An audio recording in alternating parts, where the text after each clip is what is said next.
আপনি এটার ডজন কত? এটার ডজন কত? এটা 15 টাকা করে হলে হুম 150 টাকা। এটা 150 টাকা। 150 টাকা বেশি। হ্যাঁ আর এটা 70 টাকা 60 টাকা বেশি। মানে 170 এ বিক্রি করেন, 160 150 বিক্রি করেন। আর এটা আর ডজনটা 70 টাকা। হুম 60 টাকা। এটা 60 টাকা 70 টাকা। আর এটা অনেক চিন্তা করে বলতেছে আর কি। না না চিন্তা না। আপনার সাথে আপনার পাশের ব্যবসায়ী তো একই লেবু। আপনার সাথে আপনার কথাটা মিলে হচ্ছে না, ঘটনা কি? আমার এটা দাম কমে আনছি আমি বেচাম। তার থেকে দাম কমে? হ্যাঁ শ্রোতা রাখছেন? শ্রোতা রাখছেন? হ্যাঁ আইএন তো মোটামুটি করে এটা হবে না। রসিদ রাখবেন ঠিক আছে। আর করেন এখানে মূল্য তালিকা লাগান। রোজার উপলক্ষে এখন লেবুর দাম বাড়ানো যাবে না।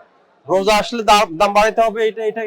এটা কি বাগানের মধ্যে মনে করা করে কিছু নাই। না না বাগানের মধ্যে লেবু কম। কম হলে আরো আগে দাম বাড়ার কথা, আপনি এখন কেন বাড়াইছেন? আগে মনে করেন আগে 1 টাকা 20 না এত বেশি দামে বিক্রি করা যাবে না, দাম কমান। লেবু শর্টেজ করে না আপনার কাছে তো আছে লেবু, এই যে লেবু নাই। আপনি বড় আড়তদার না, এই কারণ বাজারে সবচেয়ে মনে বড় আড়তদার আপনি। এখনো আপনার কাছে 6 বস্তা লেবু আছে।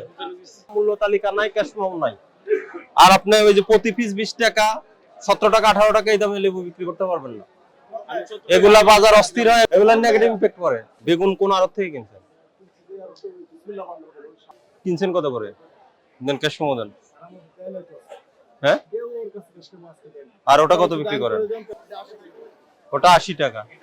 বেগুন আপনার যদি কেনার প্রমাণ যদি না দেখাতে পারেন, এরপর কালকের থেকে জরিমানা করবো। হ্যাঁ রসিদ নিতে হবে, রসিদ ছাড়া হবে না। আর মূল্য তালিকা দেন না কেন? এই আপনার এই যে 90 টাকা কবে থেকে এটার দাম? 90 টাকা আজকে ভালো বেগুন স্যার 120 টাকা হচ্ছে। আজকাল ভালো বেগুন দিতে ওটা পাইকারি। কেন দাম কেন বাড়ছে? স্যার মোকামেই বলে শর্ট। এখান থেকে কোথায় শর্ট?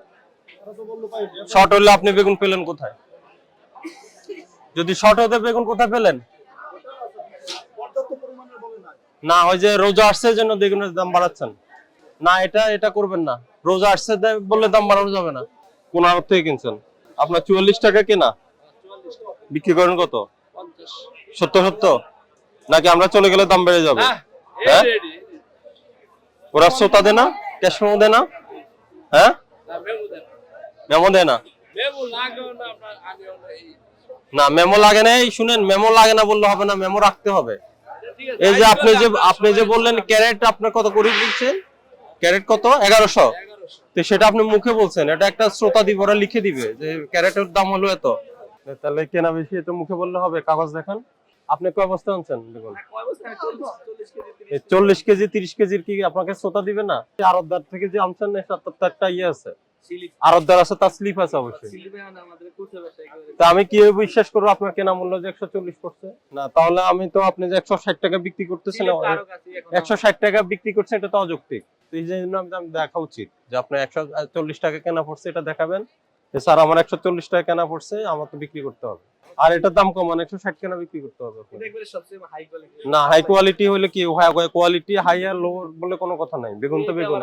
এটা এই বেগুনটা ওইদিকে বিক্রি করতেছে 40 টাকা, আপনার এখানে 80 টাকা কেন?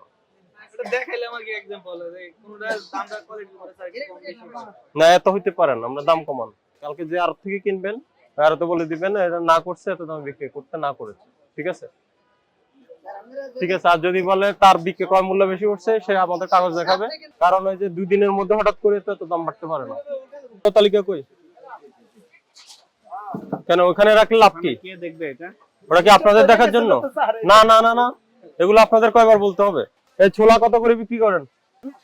মিলে নাই কথার সাথে, বোর্ডের মিলে নাই। মানে আমরা আসছি এখন, আপনি দাম কম বলবেন, আমরা চলে যাওয়ার পরে দাম বেড়ে যাবে। আর মসুর ডাল কত? কোনটা? মসুর ডাল এটা 90 টাকা। এটা কি দেশি? না ইন্ডিয়ান।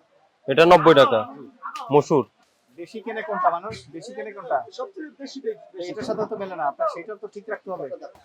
দাম এটার সাথে মেলে। মূল্য তালিকা কি করছে? দামের সাথে কথার সাথে বিক্রির সাথে মিলছে? মিলে নাই তো। এগুলো কত করে বিক্রি করেন? এগুলো আপনার 70 টাকা পিস। লেখা আছে? না এটাতে লেখা আছে এমআরপি? এগুলো রাখেন কেন?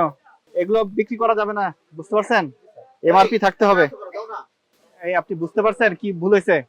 এই জিনিসগুলো বিক্রি করা যাবে না। কেন বিক্রি করা যাবে না? মূল্য নাই, আপনি নিজের মতো করে করছেন। না যে এখন রমজান আসছে না, রমজানে যে ওই রমজান আসলে জিনিসপত্রের দাম বাড়াইতে হবে, যে একটা আপনাদের ইয়ে আছে না, একটা টেন্ডেন্সি তো আছে, এগুলোর থেকে বেরিয়ে আসতে হবে, এগুলো করা যাবে না। ঠিক আছে, আমাদের অভিযান প্রতিদিন চলবে কারণ বাজারে। ঠিক আছে, ওই যে আপনার মুখের সাথে মূল্য তালিকার একটা মোড় না, আর বোর্ডটা রাখছেন ওদিকে, আর যেটা বিক্রি করেন ওটার সাথে যাতে বোর্ডের তালিকার মিল থাকে।